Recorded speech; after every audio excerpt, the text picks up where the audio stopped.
Olá, estamos de volta com o Senado Agora. A Comissão de Meio Ambiente realizou audiência pública para discutir a situação das barragens de rejeitos de mineração no país. Representantes da Agência Nacional de Águas e do Departamento Nacional de Produção Mineral, o DNPM, participaram do debate. No dia 5 de novembro, o rompimento de uma das barragens da mineradora Samarco, no município de Mariana, em Minas Gerais, provocou o vazamento de 60 bilhões de litros de lama e rejeitos de mineração.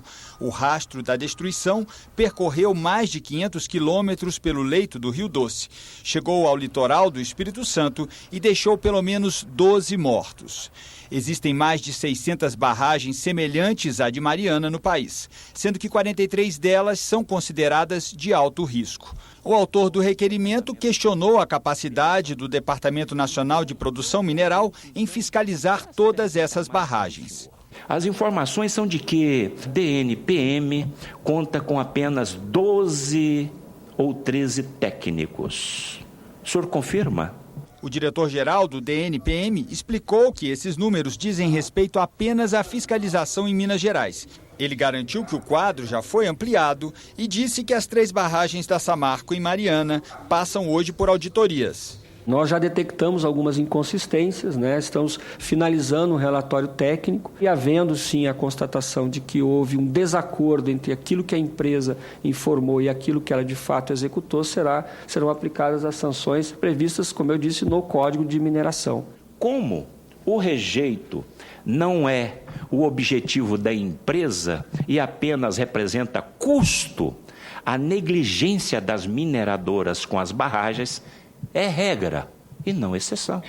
E nós sabemos disso. O diretor do DNPM explicou que não é responsável pelo licenciamento das barragens de mineração, que, segundo ele, cabe aos órgãos ambientais estaduais. Ele revelou que, no ano passado, foram realizadas 151 ações de fiscalização em loco em barragens de mineração e que este ano 80% dos recursos destinados a essas ações já foram executados pelo órgão.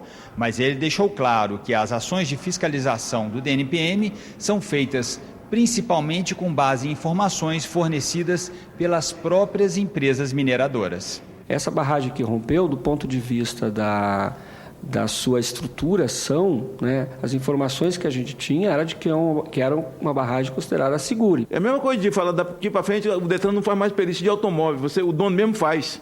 Essa tragédia de Mariana, ela estava anunciada, porque o Ministério Público, em 2012, já tinha colocado em seu relatório os riscos, E agora chegou-se à conclusão de que as informações prestadas pela empresa Samarco, os rejeitos de minério, era 20 vezes menor do que a realidade.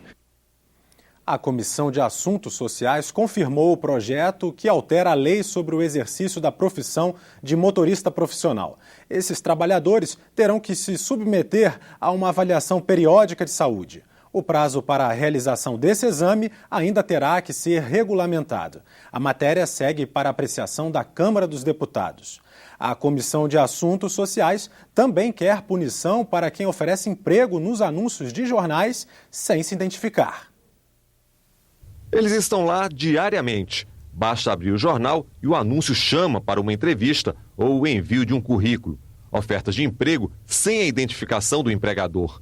Para quem busca uma vaga no mercado de trabalho, uma oferta tentadora, mas que pode esconder alguns perigos. A Comissão de Assuntos Sociais aprovou o projeto de lei e que agora vai ao plenário do Senado, que aplica multa de R$500 a R$1.000 a quem oferecer emprego nos classificados sem se identificar. A punição vale também para o veículo de comunicação que fizer a divulgação. Os documentos dele, o endereço dele, o CPF dele, a identidade dele, caem em mãos de quem não sabe quem é.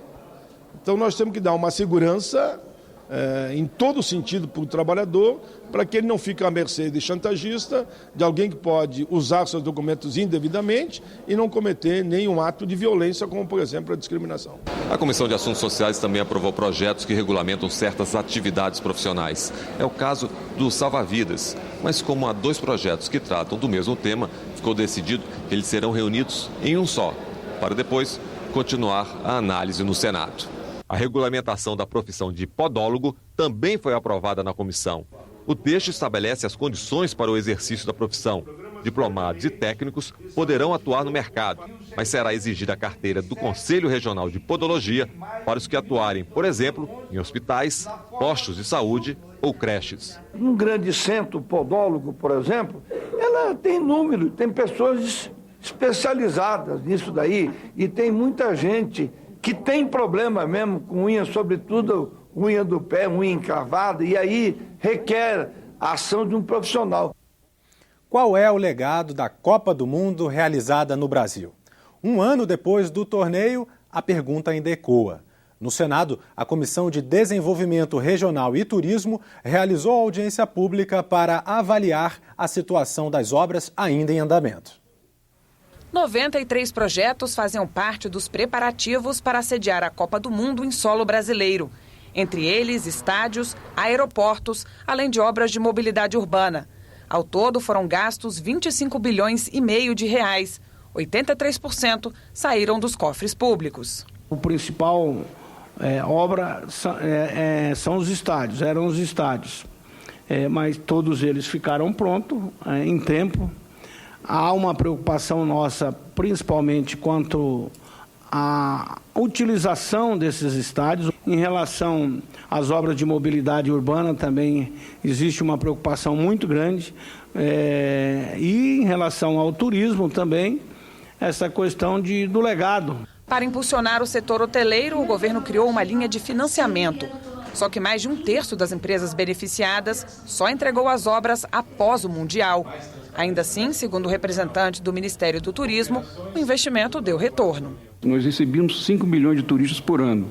Em 2014, esse patamar foi para 6,4 e temos um mercado fantástico para conquistar. No caso dos aeroportos, muitas melhorias não ficaram prontas antes do torneio. Ainda hoje, há pendências em cidades como Cuiabá, Goiânia e Florianópolis. Concluímos muitas coisas, não concluímos outras, mas o que fizemos não foi motivo para os aeroportos serem aí mal operados. O quadro é pior no caso da mobilidade urbana.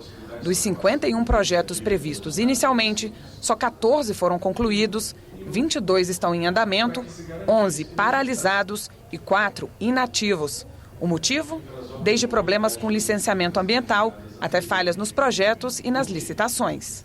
A gente tem certeza que todas as obras selecionadas ficarão como legado para a população, embora nem todas tenham ficado concluídas para a Copa. De acordo com o representante do Tribunal de Contas da União, o trabalho de fiscalização do órgão gerou uma economia de 650 milhões de reais. Ele criticou a qualidade dos projetos apresentados. Por que é tão difícil contratar um projeto bom? Isso aconteceu na Copa. Planejamento exige tempo.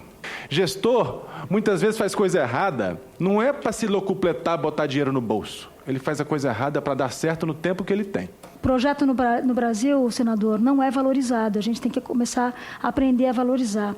É claro que, no âmbito do governo, do Ministério das Cidades, sobretudo em relação à mobilidade urbana, a gente já conseguiu melhorar um pouco e aprender um pouco com essa lição.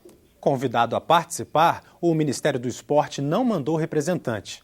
O objetivo dos senadores era conhecer a situação dos estádios. Levantamento mostra que 8 das 12 arenas do Mundial tiveram prejuízo superior a 120 milhões de reais em 2014. Esta edição do Senado Agora termina aqui. Obrigado pela sua audiência e uma ótima tarde.